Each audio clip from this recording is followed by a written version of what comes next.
there's a widespread feeling in Canada and elsewhere that Vietnam is really an American war, and that the Americans had no business to get involved in it. And that may be one of the reasons why countries like Canada have been reluctant to send troops. What do you say to that kind of criticism? Well, I don't know what really the alternative at any time would be. In the meantime, we're involved in it, and if anybody has a solution of how you get out of it, if those who in Canada feel that it's a mistake, then if anybody has an idea how you, other than just to pack up and leave, and I don't think anybody suggests that at the moment. No, but I think isn't the real issue the fact that the war in Vietnam has escalated at a fantastic rate, particularly in the last few months? Yes. And is there some way that this can be stopped? How could President Johnson call a halt to this escalation? How do you crawl back down the ladder? Well, I think it's very difficult. Do you think it's possible?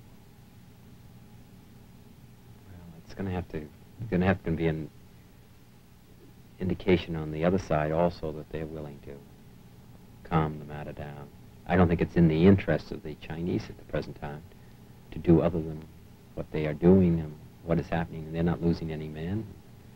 They're not involved personally, intimately themselves. So I think that they're not so concerned, and I think Hanoi thinks that the United States is going to pull out of it.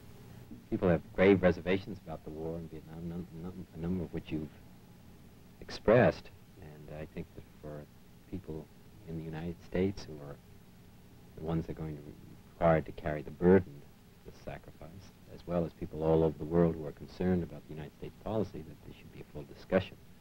If it were within your power to stop, for example, the napalming of villages, would you do so? Well, that really is a military question as well as a political question. And a humanitarian question, yes, isn't it? Yes, and then when I put in the category of political involves all of that. I mean, I don't mean just political because of negotiations, but involving the broad spectrum of political.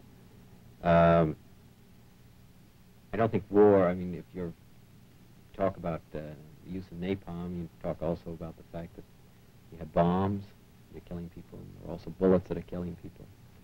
There are all kinds of weapons that are destroying human life in Vietnam, none of which I think is very pleasant. If I had my way, I'd, you know, end all of the war on all sides in Vietnam. I don't think it's that easy.